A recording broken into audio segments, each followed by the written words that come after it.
This right here is the BYD T3 minivan. It's got an option of 2, 5 or 7 seats, a modern interior plus disc brakes all round. Oh, and also, it's 100% electric. Special thank you to the EVCA Africa for giving us the opportunity to review this EV. Welcome everyone to a TechZim car review.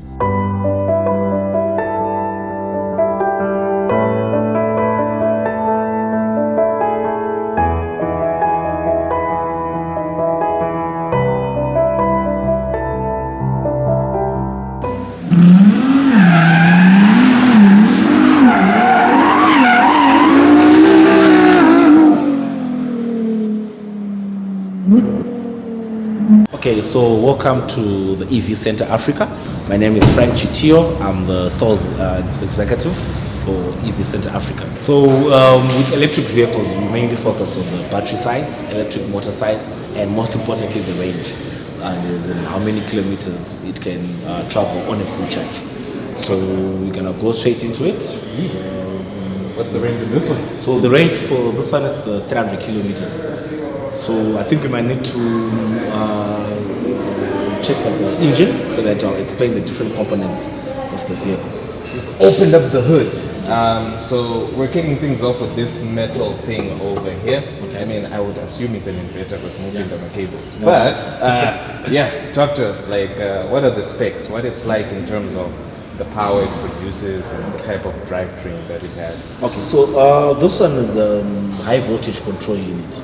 Okay. So how an electric vehicle works is that the chassis of the vehicle, that's where the battery is, the blade battery is. So for this one, it's a 50.3 kilowatt battery. So power then comes from the battery to the high voltage control unit. So the high voltage control unit has two functionalities. The first one is converting the DC current into AC current. Then the second functionality, that's the motherboard of the vehicle. It then distributes power to the different components of the vehicle. For example, the car doesn't have a gearbox, there's an electric motor. So the electric motor gets power from the high voltage control unit. So this one is a 100 kilowatt. That's the size of the high voltage control unit. So as you can see, it's written high voltage inside because it contains the power. The power, yes. And then yeah, it also has space for coolant to move around the high voltage control because it contains high voltage power inside. Yeah, because that's what I wanted to ask now. With a traditional engine, you need a radiator to cool the engine. Exactly. So I was like, this one uses batteries, so what's with the radiator? Because I see there's a radiator and two fans. I'm like, okay. So at least I get to understand that the high voltage controller produces a lot of heat. Yes. That needs to go somewhere. Exactly. But then also, I'm very curious about this. This is an electric vehicle. Yes. And it has a battery that powers the car. Yeah. But there's also that traditional battery that I'm used to seeing in other cars. What's that for? Yeah, I usually get that question. I mean, someone even asked me that, how come the car has a battery beneath but also has this battery to power the car again? But anyway, this battery is only for accessories. So that's for your radio, for your lights, for your wipers. So it also gets power from the high voltage control unit. So nice. This is just for the accessories only. All right. Yeah. All right. And I'm assuming this is where we charge the thing. Yes, exactly. So these are your charge ports. So yeah. So this one is your AC. This one is your DC. Right. So your AC is the one that is compatible with your single phase, Zesa. So due to that, we have a charger that is complementary with the vehicle. So just like your laptop comes with the power pack. So there's a charger that comes with the car. So this one is the AC. So this one, we can connect it at your office or at your house. So this one will take 6 to 7 hours for you to get a full charge. Then this one is your DC. So your DC, that's the fast charger now. Those are the charge stations that we are setting up along highways. Just like you have your fuel station, we are now setting up DC charge stations. So these are your fast chargers. So this, you take about 30 minutes for you to get a full charge. So over a cup of coffee or over a drink, you then charge your car and then you're good to go. That is quite rapid. AC 6 to 7 hours, DC 30 minutes. Exactly. Yeah, man. DC all the way, man. Yeah. DC all the way. So let's say you're doing your Harare Blawayo. So maybe you might need to stop by Gweru for 30 minutes, over a cup of coffee, maybe a braai. And then you recharge your car and then boom, you're going to Blawayo. Yeah. That's great. That's great. So just curious as well, rear wheel drive or front wheel drive? So this is a front wheel drive. So front wheel or rear wheel comes with, is determined by the position of the electric motor. Okay. So as you can see here, there's electric motor, or in other terms, that's the drive motor. Okay. So you shall see that with other cars, they'll be having two electric motors. The one at the front, the one Kumashwili, and this. Now that's your four-wheel drive. Oh, nice. Yeah, so this one is, the drive is coming from the front because the electric motor is at the front. Oh, nice. Yeah. So how different is it? Does it feel any different from just driving a normal, like, automatic vehicle? Now Yeah. that it's electric? Yeah, it is. I mean, by virtue of this car not having a gearbox, you see when even you're driving an automatic car, it will go from number one, number two, like just shifting the gears. Yeah. But with this one, because it's an electric motor, it will be just moving. You see that there's a high torque, the car will be just moving. You know I have to control it. I'm sure you will have a look and feel when we do the test drive. Definitely. Yeah, Can't sure. wait for that. Can't wait for that.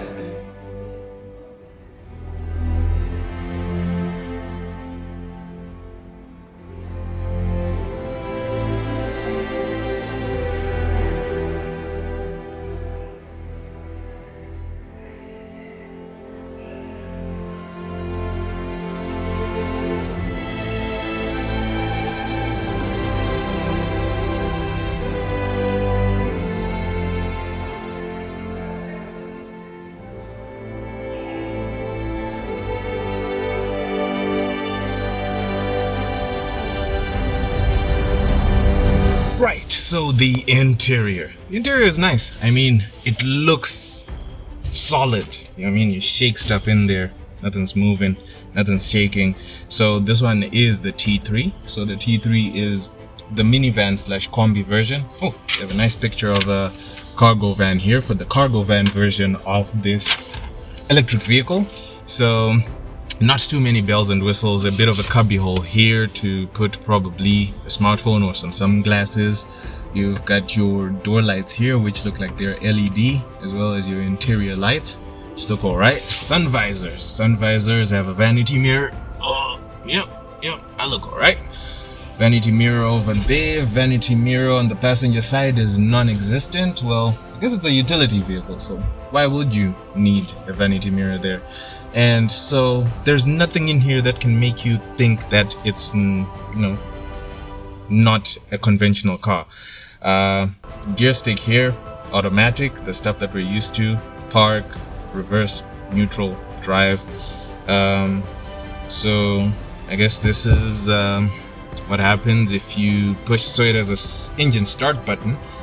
It's nice that they say engine start because there is no actual engine in here, but push that down. Nice animation on the dashboard. Everything turns on, everything comes alive.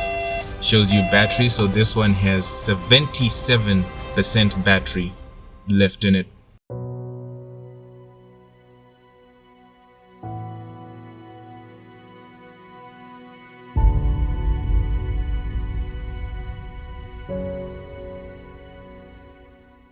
So obviously, the more you're accelerating, the more kilowatts you're taking from the battery. Right? Okay. Then here, the green part there, that's your regenerating braking system. So Okay. the regenerative braking system, it's whereby when you accelerate, even if you have taken power from the battery, but when you brake, that power hasn't gone anywhere. So the power goes back to the battery. Okay. So it can even increase the range. Okay. Yeah. Then here is your speedometer up to 180, Okay. but we have governed this car to reach up to 100. Why are you taking out all the Because of the state of road so far, Okay. number one, number two, this is our demo unit. Okay, you want someone to go through the Exactly, you get it. I feel it. I was having purchased the vehicle. Yeah, okay. Then here is your state of charge. Okay. Right now it's on 100%. Okay. So 100% is showing you range of 30 kilometers. Okay. So as you travel, you shall see that as we are moving, the battery will be going down, just like your phone. Okay. Exactly. So obviously, the more apps you're using on your phone, the faster the battery is depleting. Yeah. Just like the vehicle, you put your aircon, you put your radio, the faster the battery is also depleting. Okay. So yeah, So you're good to go. it's going off now. What's on? It's off now, so you can start it so that you move. Start it. Yeah, Green. Parking brake is automatic. yeah. So you put it in drive. Right. Exactly. Okay. Then let go of the Exactly. brake. You push and pull like I'm still at driving school. Yeah. I'm afraid to break it. Okay. Like this is very weird. I've never driven an electric car before. Okay. And I've never the sensation of immediate power. Yeah. Like everyone they review an electric car, they say immediately you get the power. Exactly. And I'm getting that. Like there's You get- no Like the restrictions are Yeah. not there. Like you're moving from gear number 1, number Yeah. 2. So wait until you get into the highway, whereby I want you to. moderately put the gas. Yeah, exactly. so that you actually feel the power. I mean, you can reach 0 to 100 in about 13, 14 seconds. Okay. Yeah. Okay, I'm those potholes will fill. I don't want to damage this beautiful car. So you can actually feel how swift the steering wheel. Yeah. Even more impressive is the suspension because I'm not getting that unnecessary feedback. Exactly. From the suspension. Yeah. Like it's absorbing as much as it can. Yeah, I agree. And it's not too stiff. I guess the people carry it. But my expectation was new cars will have that really, stiff, rigid suspension. Exactly, yeah. But this one doesn't. It feels really nice. Yeah. And so I like the interior as well. Like the closest thing I've driven to this side is probably an El Grande. Oh, El Grande. Yeah. And that immediate braking, like Exactly. motor deceleration, like you get The it. moment you, so the BYD also has this. There's 2 manufacturing them, whereby there's no need for you to put a brake pedal. Oh, okay. So it only has one pedal, whereby when you accelerate, but the moment you stop accelerating, the brakes are engaged. Yeah? So that's part of the regenerating braking system. Okay. Oh, right. Yeah. That makes sense. Again, this is all still very, very new to me. I'm used to using dinosaur juice to get Dinosaur juice. Okay, So yeah. again, it's that whole like deceleration is just something else. Exactly. Yeah, the deceleration. Perfect.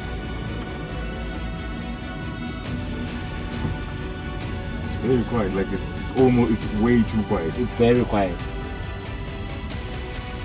Yeah, everyone looks like a shit of right now. I don't even want to change it. I was like, you know what? Do your thing. Zimbabweans, I'm sorry, Zimbabweans cannot drive. Zimbabweans cannot drive. So yeah, I need you to put on maximum speed now. Let me just get to a comfortable distance Yeah. and then try it out. Alright, let's go. Holy Christ. Yeah. That's immediate. That's immediate. There is no... Yeah, they're not brakes. Okay. Okay. Dude, don't limit yourself. Drive. Wow, I just want to clear this intersection. But yo, that is, there is no... There you go. Okay, yeah, I'm really impressed. Yeah. Let's move. It's not moving. Yeah. Let's do it.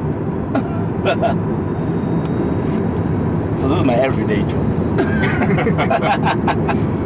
Scare people. Yeah. Yeah. So you see why we had to govern it up to 100 because you can go anywhere. Exactly. Yeah. Okay. This is scary. So what? The E6 is better than this one. Yeah. This one is the 2019. Okay. The E6 is the 2021. Oh, okay. All right. So you actually feel. Yeah. Okay. Yeah. I get what people mean about electric cars. Exactly. It's immediate. It's immediate. This is a van. Like it's a van. It's not supposed to be going this fast. Well, that's literally 100 in no time at all. Exactly. Unbelievable. Unbelievable. And also the suspension response is good too because it's not wayward. Exactly. Like I'm doing minor corrections at speed, but it's not like frighteningly wayward. Exactly. Yeah. And for a van, it's not aerodynamically made to. It feels good. It's really good. I'm super impressed. Yeah. With EVs. So with BYD in China, like that's the what can I say? That's the Zupco. Yeah, because everyone who stays. So whenever I have a conversation with someone who stayed in China, Singapore, in the UK, they'll quickly pick it up. But BYD was the buses, the vans, your shuttle service. It's all BYD. Okay. Yeah. So we try to bring that in Zimbabwe. Or rather the rest of Southern Africa, because we're opening Centon, we've opened Zambia, we've opened DRC, we're doing Botswana as well, 2022. Okay. So yeah, but first of all, we wanna saturate the Zimbabwe market. Yeah. By the money, I would buy. Definitely you should. This is fun. Like exactly. And you know, for your own information, for you to get a full charge, you need about well, there's a 50.3 kilowatt. 50.3 kilowatt. That's your 50.3 units of ZESA units. So 50.3. That's your about 300 RTGs. Okay. Yeah, because ZESA. Remember, ZESA is saying that use 200 kilowatts a month. Yep. So 200 kilowatts a month, you're paying about 500 to 600 RTGs, with according to the latest tariffs that are there. So now, if 200 kilowatts is equal to 500 RTGs, how about 50.3 kilowatts? Okay. You see, so that's your 200, 300 RTGs for 300 kilometers. So now compare that with 300 kilometers on your $40 a liter from Total. Yeah, that's you see. Nothing, yeah. So it's very cost efficient. You're doing your Harare Mutare on 300 RTGs. Yeah. So servicing, how long? What are the service intervals like? So yeah. So after your first 15,000, your first 20,000, yeah, we do a complimentary service. Why? Because we're just checking the suspension. Okay. So the reason why we service your ICE, your internal combustion engines, because those engines have more moving parts. Okay. You have your pistons, you have your gear oil that needs to be changed. Because the moving parts, maybe they're crashing each other, like your pistons, like one. But with that, you actually saw when we reviewed the engine that it's almost empty. Yep. The only moving part that's your electric motor, that's your drive motor. Yep. So there's no need to service anything. But rather we're checking the suspension. So we're checking the shocks, we're checking the stability. So by virtue of that, that's complimentary. We do that at the EV Center Africa. Then after, because like the electric motor has a warranty of about 5 years. So after 8 years, that's when we would like to check the electric motor. After about 15 years, that's when we're checking the battery. Okay. That's why our battery has 8 years. Was 8 years, an 8-year warranty. Was every battery on an electric vehicle is an 8,000 charge cycles. Okay. That's your 0 to 100. That's your 8,000 charge cycles. So because we calculated that for you to reach the 8,000 charge cycles, that's your 12 years, 18 years, 15 years. That's when you need to replace. So you need to replace your battery, you need to replace your electric motor over years. But however, there's need for you to check your suspension and also the wheels and other things. Okay. But otherwise, so that's where the catch is. I mean, on it being a cost-efficient solution to organizations, to even individuals. Yeah. Okay. Because you've cut on your fuel, you've cut on your service as well. Yeah. Because now you don't have to do that, interval with the oil change, exactly, filter change, and whatnot. It's now just the suspension components. Exactly. And 15 years, you have to worry about the battery. Exactly. So with Mobber's roads being the way they are, how often do they come in for suspension? Like, because I know, like, some parts of the road are so bad that, Ed and I were talking about ball joints falling every so often because it seems like an epidemic. Yeah. So using a case study of CMED, who has been one of our first clients, we've done these checks after there are 20,000 Ks. Okay. That's when we now checking the suspension. But I mean, we're just doing random checks whereby you see maybe 1 or 2 shocks have broken down, just because of the state of what's. But I mean, I'm sure with the drive, the drive that's there to rehabilitate the roads, I'm sure in the next few years we won't be facing such challenges. Hopefully. Yeah. Because if every road is like this, then I'm pretty sure it can't survive long. Perfect. I'm still shocked again at just how well it handles. Like, I'm used to, like the ground, for example, it's very top heavy, so you can feel it wobbling a bit. This is not as much. It's not even. Silence. Like, how do you need a radio on to actually, like? Yeah, definitely. Yeah, you need like a radio on to make it work. For you to feel something. Feel anything at all. So one important note about electric vehicles that people usually forget is that with electric vehicles now you plan your journey. You don't need to plan your journey. You want to do your Harare Mutare, that's your 270 Ks maybe, and you have this T3 which goes 300 kilometers. So you need to plan where you're going to charge your car. Number one. Number two, you need to plan your routing, like whether you want to let's say you get it to Mutare and you have your battery on maybe 50%. You need to plan to say shadows and kwakati ni kwakati, so that you avoid the case whereby battery. Yeah. You get it? Sound like your fuel station on a jerry can. It's a different case now, whereby you need to charge the car. Upon a jerry can, so you need to plan your journey accordingly. It's not different from the way you don't need to use the brake. Like exactly. You just stop for you. Exactly. Yeah. That's the regenerating now. Yeah. Because now there's no power that is going. Yeah. Because you're not accelerating. If there's anything that it would take me time to get used to, it's probably that. Because my instinct is usually to go for the brake. But Exactly. when I'm going for it, it's already pulling back, and I'm like, oh. What's going on? Yeah. So that's the regenerating brake. So we've seen that. So there are other electric vehicles that do not have the regenerative braking system. But we've seen, with the specs that we are getting from organizations, they're stressing on that point that we need a car that has a regenerative braking system. Yeah. So we are there to provide that. Yeah. This is first electrical experience has been really weird. Yeah. But really good. Like I can't say it feels really well put together. Yeah. It doesn't. But the way you are so hesitant to like I've a tendency of breaking things, so it's better that I do it like this rather than we get to the point where it breaks. I can't break out. Yeah. I also need to get used to a car, like how it reacts to certain things. But I don't want to put it in a position where I have to figure out the car while driving it. So it takes like a day or two for me to get. I get it. How was the test ride? It was good. Better than I expected. That's good. Good to hear.